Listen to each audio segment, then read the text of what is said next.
a dream that materialized into reality. My sister-in-law Martha and I found ourselves on the receiving end of an extraordinary gift, a whopping sum of around $300 million and the stewardship of our very own company. The elation and astonishment we felt were beyond words. As we celebrated, the news of our windfall reached the ears of our colleagues. Martha, reveling in the moment, drew attention with her exuberance. Whispers circulated among the staff, attributing our newfound fortune to the benevolence of our father. Martha, in her pride, asserted her preference for subtlety, declaring, "I don't make noise." The plot thickened when my husband was granted the ownership of the company and a substantial sum of $3 million. The revelation elicited laughter from one of the workers, leaving my older brother and his perplexed wife at a loss. While my brother, engrossed in a lawyer-provided document, appeared pale and fearful, his wife's reaction to the contents of the paper was a scream. I am Emma, 29 years old, entrenched in my father's business since my youth. Witnessing him build a company from scratch, I understood the struggles even during its modest beginnings.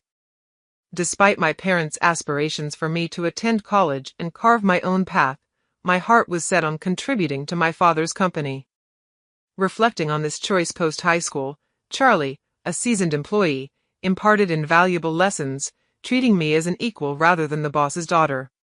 His mentorship equipped me with essential business knowledge. My brother David, 2 years my senior, pursued a college education geared towards business management, harboring aspirations to inherit the company and be its future leader. David's friends admired his future role, anticipating an easy life as the next boss. Questions arose about potential conflicts with his younger sister. David assured them of my disinterest in the finer things, depicting me as quietly working behind the scenes. Married to Martha, who reveled in extravagance, David indulged her desires, fostering the belief that such a lifestyle would elevate his chances of becoming the boss. However, Martha, upon encountering me at family gatherings, would mockingly remark on my lack of resemblance to the typical boss's daughter.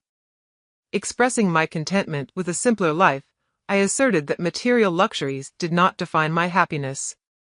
Martha, unable to comprehend my perspective, pitted me for seemingly lacking the ability to wisely manage wealth.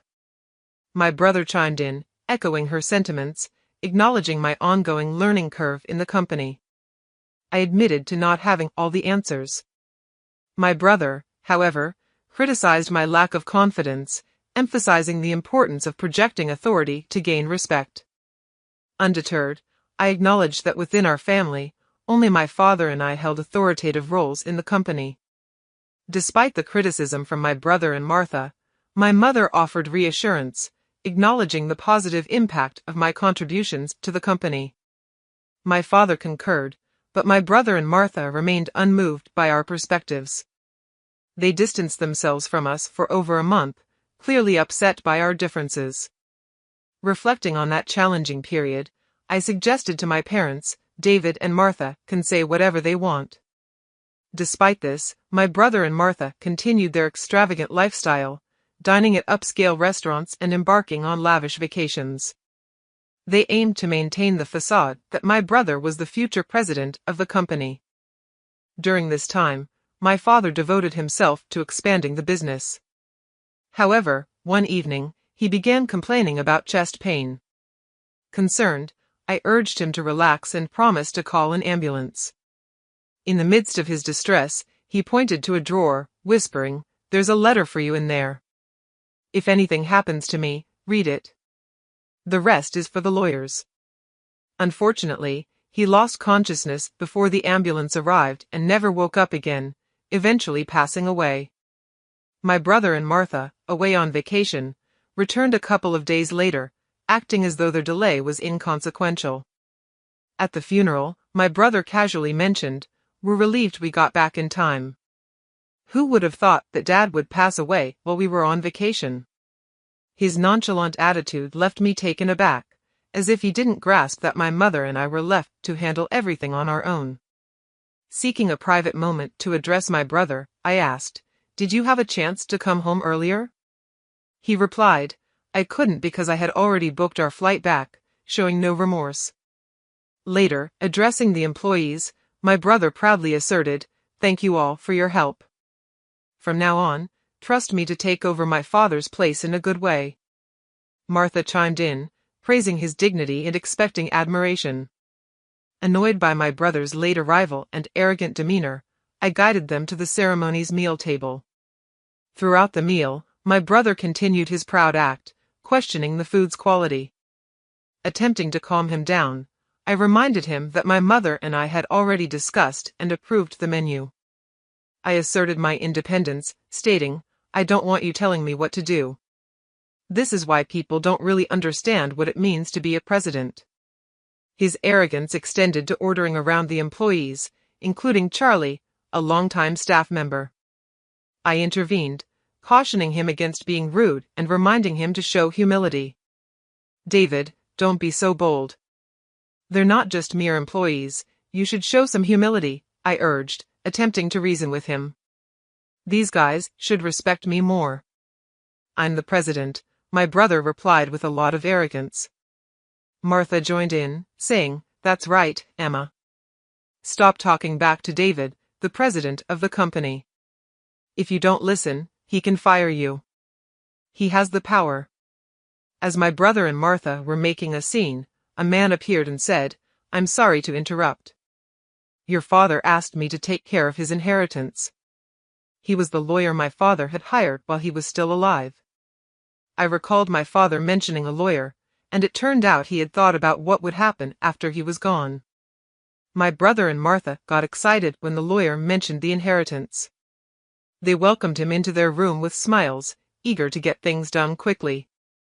However, as the lawyer was talking, my brother started crying, saying, "Wasn't my father's inheritance worth $300 million? Martha was thrilled to hear this and exclaimed, $300 million. That's so much money. Having a company with that much money is like a dream." When the employees heard this, they started whispering to each other. Martha proudly announced, "Everybody be quiet. This is the moment when the company and the $300 million passed to David." Hearing this, one employee couldn't stop laughing.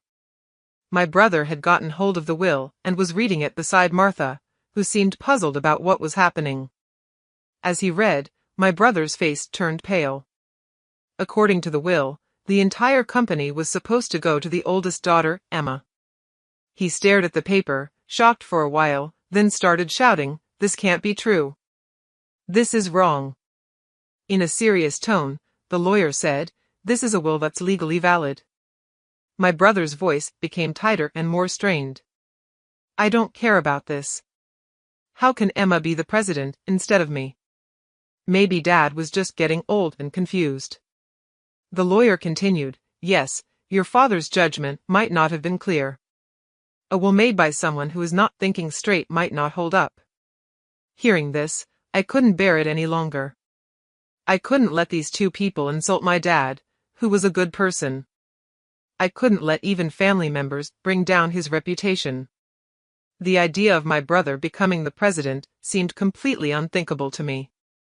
My words seemed to anger my brother even more. "What are you saying? Are you trying to say I'm not good enough to be the president?" I replied without hesitation, "You're right. How can you lead the company if you've never really helped it?" "Don't be ridiculous," my brother protested. "Martha and I even built a huge house that's fit for a president. We went to great lengths to make me look the part."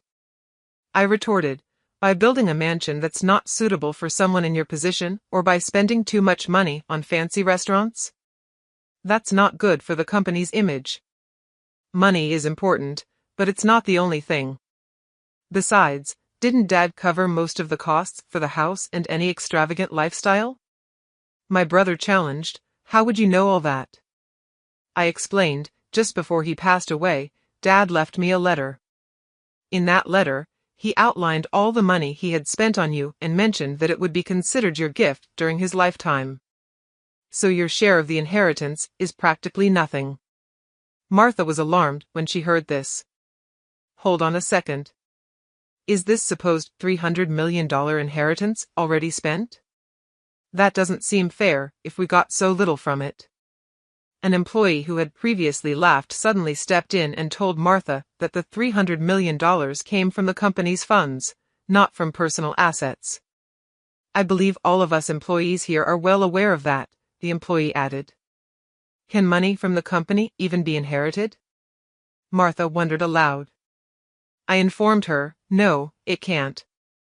The money from the company isn't meant for the family to inherit, so I'm pretty sure that your share, Martha, would be minimal. Martha was saddened by this revelation. That's really disheartening. I was shocked by the inheritance amount too. Oh no, $300 million. Suddenly, my brother stood up as if he had a sudden realization and shouted at the employees, do you really want your company president to be someone as plain as Emma? You should believe that I'm more qualified. I have the same kind of charisma that my father had. However, none of his colleagues agreed with him. Charlie stepped forward and began talking to my brother. Your father was a charismatic man who started the company, but you and he are not the same person. What you're showing is arrogance, not charisma. My brother grew angry as the employee calmly refuted him. David, you might be part of the company, but we rarely see you actually working, Charlie pointed out. Growing frustrated, my brother argued, that's because I don't have time to do any of the regular work.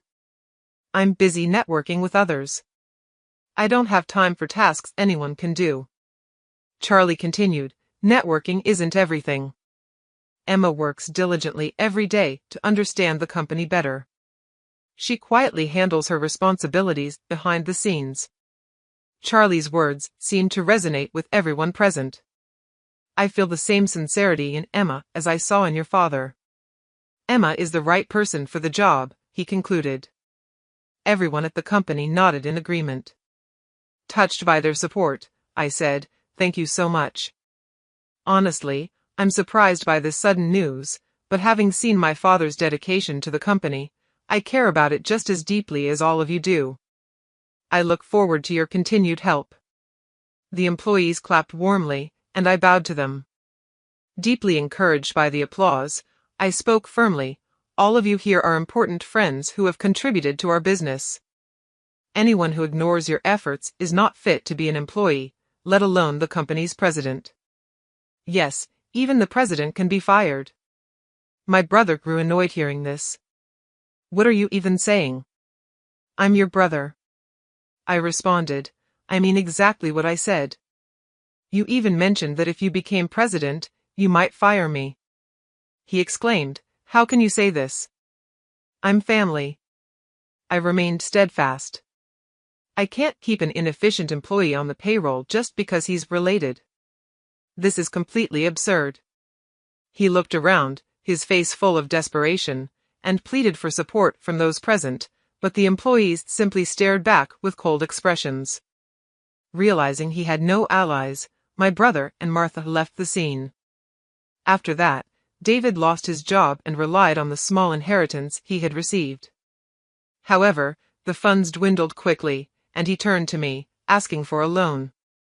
Disappointed by my brother's lack of effort, even after being fired, I firmly told my mother not to give him any money.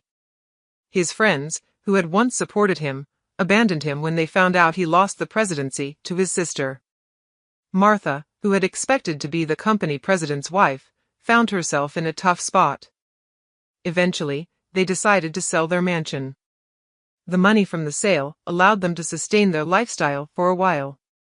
However, with no income, their savings diminished rapidly. They reached a point where they had nothing left to sell and couldn't afford their living expenses. When they tried to find work, no one would hire them due to their lack of experience. David managed to get a part-time job at a convenience store, a role he was unfamiliar with. He faced criticism from younger part-time employees. Martha's situation changed as well. She couldn't continue as a full-time housewife. She joined a group of part-time housewives and worked as a cashier at a supermarket from morning to night, earning a modest monthly salary. On the flip side, I applied what I learned from my behind-the-scenes work to help the company. Charlie and the other employees collaborated with me, leading the company to steady growth. My brother's situation unintentionally strengthened the unity among the employees. I made a promise to keep working with my mother to expand the business.